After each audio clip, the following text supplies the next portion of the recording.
ನಾನು 2 years back ಒಂದು wheel ಚೇರ್ಗೆ apply ಮಾಡಿದ್ದೇನೆ ಎಲೆಕ್ಟ್ರಿಕ್. ಟಿಲ್ ನಾವು ನನಗೆ ರಿಸೀವ್ ಆಗಿಲ್ಲ ಅದು. ಆ ಒಂದು ರೀಸನಿಗೋಸ್ಕರ ನಂಗೆ ನನ್ನ ಡಿಪಾರ್ಟ್ಮೆಂಟ್ ಅಲ್ಲೇ ಬೇಕು. ಬಿಕಾಸ್ ನನಗಿಂತ ಸಫರ್ ಆಗೋ ಎಷ್ಟೋ ಜನ ಇದ್ದಾರೆ ರಿಯಾಲಿಟಿಯಲ್ಲಿ ನೋಡ್ಬೇಕಾದ್ರೆ. ಅವರಿಗೆ ಹೊರಗಡೆ ಬರುವ ಕೆಪಾಸಿಟಿ ಕೂಡ ಇಲ್ಲ. ಅವರಿಗೋಸ್ಕರ ಆದ್ರೂ ನಂಗೆ ನನ್ನ ಡಿಪಾರ್ಟ್ಮೆಂಟ್ ಅಲ್ಲಿ ಕೆಲಸ ಬೇಕು ಅಂತ ನೋಡ್ತಾ ಇದ್ದೇನೆ. ಒಬ್ಬ ತಾಯಿ ತನ್ನ ಮಗಳನ್ನು ಪ್ರತಿದಿನ ಸೊಂಟದಲ್ಲಿ ಹೊತ್ತು ಶಾಲೆಗೆ ಕರೆದೊಯ್ಯುತ್ತಿದ್ದಳು. ಒಂದು ದಿನವಲ್ಲ, ಒಂದು ತಿಂಗಳಲ್ಲ, ಸತತ 10 ವರ್ಷ. ಆ ಮಗಳು ಇಂದು ಎಂ.ಕಾಂ ಪದವೀಧರೆ. ಆದರೆ ವಿದ್ಯಾರ್ಹತೆ ಇದ್ದರೂ ಉದ್ಯೋಗಕ್ಕಾಗಿ ಇನ್ನೂ ಕಾಯುತ್ತಿದ್ದಾರೆ. ಇದು ಬಂಟ್ವಾಳ ತಾಲೂಕಿನ ಕುರಿಯಾಳ ಗ್ರಾಮದ ಭಾಗ್ಯಶ್ರೀ ಕುಲಾಲ್ ಅವರ ಬದುಕಿನ ನೈಜ ಕಥೆ. ಹುಟ್ಟಿನಿಂದಲೇ ಸೊಂಟದ ಕೆಳಭಾಗ ಸಂಪೂರ್ಣ ನಿಶ್ಶಕ್ತಗೊಂಡಿರುವ ಭಾಗ್ಯಶ್ರೀಯವರಿಗೆ ಸ್ವತಂತ್ರವಾಗಿ ನಡೆಯಲು ಸಾಧ್ಯವಿಲ್ಲ. ದಿನನಿತ್ಯದ ಸಣ್ಣ ಕೆಲಸಕ್ಕೂ ಮತ್ತೊಬ್ಬರ ನೆರವು ಬೇಕಾಗುತ್ತಿತ್ತು. ಆದರೆ ಅವರ ಕನಸುಗಳು ಮಾತ್ರ ಎಂದಿಗೂ ಕುಂಠಿತವಾಗಲಿಲ್ಲ. ತಂದೆ ಕೇಶವ ಕುಲಾಲ್ ಕೂಡ ವಿಶೇಷ ಚೇತನರು. ಅಂಗಡಿಯ ಅಲ್ಪ ಆದಾಯವೇ ಕುಟುಂಬದ ಜೀವನಾಧಾರ. ತಾಯಿ ರಾಜಿ ಬೀಡಿ ಕಟ್ಟುವ ಕೆಲಸ ಮಾಡುತ್ತಾ ಮನೆಯ ಹೊರೆ ಹೊತ್ತರು. ಮಗಳ ಶಿಕ್ಷಣಕ್ಕೆ ಯಾವುದೇ ತೊಂದರೆ ಬಾರದಂತೆ ನೋಡಿಕೊಂಡರು. ಪ್ರತಿದಿನ ಬೆಳಗ್ಗೆ ತಾಯಿ ರಾಜಿ ಮಗಳನ್ನು ಸೊಂಟದಲ್ಲಿ ಎತ್ತಿಕೊಂಡು ಬಾಡಿಗೆ ರಿಕ್ಷಾದಲ್ಲಿ ಶಾಲೆಗೆ ಕರೆದುಕೊಂಡು ಹೋಗುತ್ತಿದ್ದರು. ಸಂಜೆ ಮತ್ತೆ ಅದೇ ರೀತಿಯಲ್ಲಿ ಮನೆಗೆ ಕರೆದು ತರುತ್ತಿದ್ದರು. ಇದು ಒಂದೆರಡು ದಿನಗಳ ತ್ಯಾಗವಲ್ಲ, ಸತತ 10 ವರ್ಷಗಳ ಪ್ರೀತಿ, ತ್ಯಾಗ ಮತ್ತು ಅಚಲ ಸಂಕಲ್ಪ. ಆ ತಾಯಿಯ ಶ್ರಮ ವ್ಯರ್ಥವಾಗಲಿಲ್ಲ. ಭಾಗ್ಯಶ್ರೀ SSLCಯಲ್ಲಿ ಉತ್ತಮ ಸಾಧನೆ ಮಾಡಿದರು.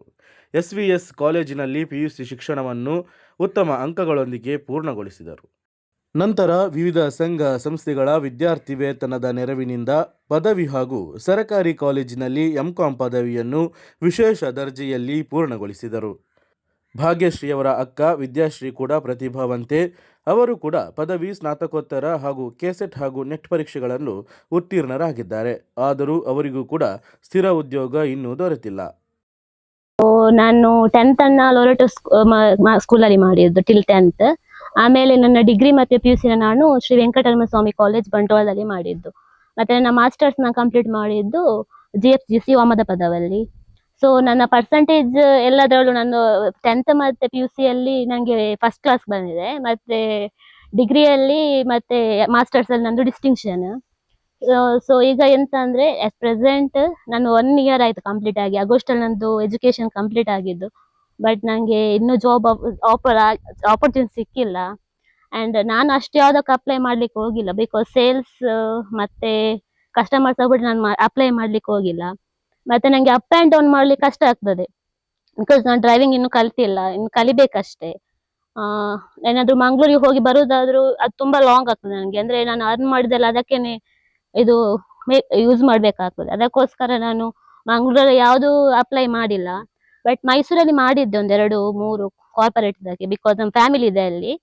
ಸೊ ಅಲ್ಲಿ ಸ್ಟೇ ಆಗ್ಬೋದು ಅನ್ನೋ ರೀಸನ್ ಇಂದ ನಾನು ಮಾಡಿದ್ದು. ಬಿಕಾಸ್ ಎಲ್ಲ ಅಪರ್ಚುನಿಟಿ ಇರುತ್ತೆ ಅಲ್ಲಿ, ಲೈಕ್ ಓಲಾ ಇದೆಲ್ಲ ಉಬರ್ ಎಲ್ಲ ಸಿಗುತ್ತೆ. ಬಟ್ ಇಲ್ಲಿ ಯಾವ ಆತರ ಆಪರ್ಚುನಿಟಿ ಇಲ್ಲಿ ಬರುವುದೇ ಇಲ್ಲ. ನಾವು ಏನಾದ್ರು ಹೋಗ್ಬೇಕಂದ್ರೆ ಬಾಡಿಗೆ ಮಾಡ್ಕೊಂಡೇ ಹೋಗ್ಬೇಕು.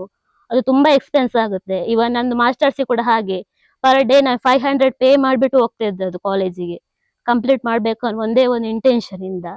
ಈಗ ನಾನು ಗವರ್ಮೆಂಟ್ ಪ್ರಿಫರ್ ಮಾಡ್ತಾ ಇದ್ದೇನೆ. ಬಿಕಾಸ್ ಫೆಸಿಲಿಟಿ ಸಿಗುತ್ತಲ್ಲ, ಆ ಒಂದು ರೀಸನ್ಗೆ ಅಷ್ಟೇ. ಬೇರೆ ಸಿಕ್ಕಿದ್ರು ಓಕೆ, ಬಟ್ ನಂಗೆ ಮಂಗ್ಳೂರಲ್ಲಿ ಎಂತ ಅಂದ್ರೆ ಮಾಡ್ಲಿಕ್ಕೆ ಸ್ವಲ್ಪ ಕಷ್ಟ. ಅಂದ್ರೆ ಮಂಗ್ಳೂರ್ ನಮ್ಗೆ ಇಲ್ಲಿ ಹತ್ತಿರದಲ್ಲಿ ಯಾವ ಪ್ರೈವೇಟ್ ಸೆಕ್ಟರು ಇಲ್ಲ. ಆಕ್ಚುಲ್ ಆಗಿ ಹೇಳ್ಬೇಕಂದ್ರೆ ಅಪ್ ಅಂಡ್ ಡೌನ್ ಮಾಡೋ ತರನೇ ಇರ್ಬೇಕು ಆಗುತ್ತೆ. ಸೊ ಅದು ಕಷ್ಟ ಆಗುತ್ತೆ ನನಗೆ. ಅದೇ ಸ್ವಲ್ಪ ಮಾರ್ಕ್ಸ್ ಎಲ್ಲ ಕಮ್ಮಿ ಬರ್ತಾ ಇತ್ತು. ಅವಾಗ ಅಲ್ಲಿ ಹೇಳಿದ್ರು ಅಂದ್ರೆ ಇವಳಿಗೆ ಆಗಲ್ಲ ಅಂತ, ನಾವು ಇದು ಆಗಲ್ಲ ಇವಳಿಗೆ. ಬಟ್ ನಂಗೆ ಆಗ ಕ್ವಶನ್ ಮಾರ್ಕ್ ಬಂದಿತ್ತು ಅಲ್ಲ, ಎಜುಕೇಶನ್ಗೆ ಮತ್ತೆ ನನ್ನ ಪ್ರಾಬ್ಲಮ್ಗೆ ಎಂತ ಪ್ರಾಬ್ಲಮ್ ಇದೆ? ಎಜುಕೇಶನ್ ಅದು ನಂದು ಲ್ಯಾಂಗ್ವೇಜ್ ಇಂದ ಪ್ರಾಬ್ಲಮ್ ಆಗಿದ್ದು. ಸೊ ಹಾಗಾಗಿ ನಂಗೆ ಕಮ್ಮಿ ಮಾರ್ಕ್ಸ್ ಬರ್ತಾ ಇದ್ದದ್ದು. ಅದಕ್ಕೋಸ್ಕರ ಎಜುಕೇಶನ್ ಎಲ್ಲಿ ತನಕ ಎಂಡ್ ಅಂತ ಇರುತ್ತೆ. ಸೊ ಅಲ್ಲಿ ತನಕ ಮಾಡ್ಬೇಕು ಅಂತ ಆಗ ಡಿಸಿಷನ್ ತಗೊಂಡು. ಬಟ್ ಈಗ ಪ್ಲಾನ್ ಇದೆ, ಅಂದ್ರೆ ಗವರ್ಮೆಂಟ್ ಸೆಕ್ಟರ್ ಬೇಕಂತ ಇದ್ದದ್ದು ಆಕ್ಚುಲ್ ಆಗಿ. ಬಿಕಾಸ್ ನಮ್ಮ ಡಿಪಾರ್ಟ್ಮೆಂಟ್ ಅಲ್ಲೇ ಬೇಕು ಅಂತ ಜಾಬ್. ಯಾಕಂದ್ರೆ ತುಂಬಾ ನಂಗೆ ಗೊತ್ತು. ನನಗೇನೆ ಈಗ ನೋಡ್ಬೇಕಾದ್ರೆ ನಾನು 2 ಇಯರ್ಸ್ ಬ್ಯಾಕ್ ಒಂದು ವೀಲ್ ಚೇರ್ಗೆ ಅಪ್ಲೈ ಮಾಡಿದ್ದೇನೆ ಎಲೆಕ್ಟ್ರಿಕ್. ಟಿಲ್ ನಾವು ನನಗೆ ರಿಸೀವ್ ಆಗಿಲ್ಲ ಅದು. ಬಿಕಾಸ್ ಆ ಒಂದು ರೀಸನಿಗೋಸ್ಕರ ನಂಗೆ ನನ್ನ ಡಿಪಾರ್ಟ್ಮೆಂಟ್ ಅಲ್ಲೇ ಬೇಕು. ಬಿಕಾಸ್ ನನಗಿಂತ ಸಫರ್ ಆಗೋ ಎಷ್ಟೋ ಜನ ಇದ್ದಾರೆ ರಿಯಾಲಿಟಿಯಲ್ಲಿ ನೋಡ್ಬೇಕಾದ್ರೆ. ಅವರಿಗೆ ಹೊರಗಡೆ ಬರುವ ಕೆಪಾಸಿಟಿ ಕೂಡ ಇಲ್ಲ. ನಂಗೆ ನನ್ನ ಫ್ಯಾಮಿಲಿ ಸಪೋರ್ಟ್ ಇತ್ತು, ಮತ್ತೆ ಸೊಸೈಟಿನ ತುಂಬಾ ಹೆಲ್ಪ್ ಮಾಡಿದ್ದಾರೆ. ಹಾಗೆ ನಂಗೆ ಮಾಸ್ಟರ್ಸ್ ತನಕ ಮಾಡಕ್ಕಾಯ್ತು. ಬಟ್ ಅದಕ್ಕಿಂತ ಕಷ್ಟಪಡುವವರು ತುಂಬಾ ಜನ ಇದ್ದಾರೆ. ಸೊ ಅವರಿಗೋಸ್ಕರ ಆದ್ರೂ ನಂಗೆ ನನ್ನ ಡಿಪಾರ್ಟ್ಮೆಂಟ್ ಅಲ್ಲಿ ಕೆಲಸ ಬೇಕು ಅಂತ ನೋಡ್ತಾ ಇದ್ದೆ. ಅವರನ್ನು ಮದುವೆ ಆಗಿದೆ, ಮಗು ಕೂಡ ಈಗೇನೆ ಆಯ್ತು. ಹಾಗಾದ್ರೆ ಎಲ್ಲರೂ ಹೇಳ್ತಿದ್ರು, ನೀನು ಅಂತವನನ್ನು ಯಾಕೆ ಮದುವೆ ಆಗಿದ್ದೀಯಾ, ಯಾಕೆ ಮದುವೆ ಆಗಿದ್ದೀಯಾ. ನನಗೆ ಒಂದು ಅಂಗೈಕನೆ ನೋಡುವಾಗನೆ ಬೇಸರ ಆಗುತ್ತಾ ಇತ್ತು ಮೊದಲು. ಅದಕ್ಕೆ ನಾನು ಅಂತವರನ್ನೇ ಮದುವೆ ಆಗಿದೆ. ಸರಿ ಇದ್ದವರು ನಾಳಿಗಿದ್ದರೆ ಕೂಡ ನಮ್ಮ ತಲೆಯಲ್ಲಿ ಇದ್ದರೆ ಅದು ಆಗಿನ ಆಗ್ತದಲ್ಲ. ಈಗಿನ ಪರಿಸ್ಥಿತಿಯಲ್ಲಿ ನೋಡುವಾಗ ನಾನು ಅಂತವ್ರನ್ನ ಆಗಿದ್ರು ಏನು ಪರವಾಗಿಲ್ಲ ಅಂತ ಆಗ್ತದೆ. ಆದ್ರೆ ನನ್ನ ಮಗುವಿನ ಭವಿಷ್ಯ ನೋಡುವಾಗ ಸ್ವಲ್ಪ ಬೇಸರ ಆಯಿತು. ಎಂತಾದ್ರೂ ಮಾಡಿ ಅವಳನ್ನೊಂದು ವಿದ್ಯಾಭ್ಯಾಸ ತರಬೇಕು, ಎಂತ ಕಷ್ಟ ಇದ್ರು ಯಾರಲ್ಲಿ ಹೇಳುವುದು ಬೇಡ, ನನ್ನ ಕಷ್ಟ ನನಗೆ ಅಂತ ಹೇಳಿಕೊಂಡು ಅವನು ಎತ್ತಿಕೊಂಡು 1ನೇಯಿಂದ ಅಂಗನವಾಡಿಯಿಂದ 10ನೇ ತರಗತಿ ತನಕ ಎತ್ತುಕೊಂಡು ಹೋಗಿದ್ದೇನೆ. ಎಂತ ಕಷ್ಟ ಬಂದರೂ ನಾನು ಯಾರಲ್ಲಿ ಹೇಳಿಲ್ಲ.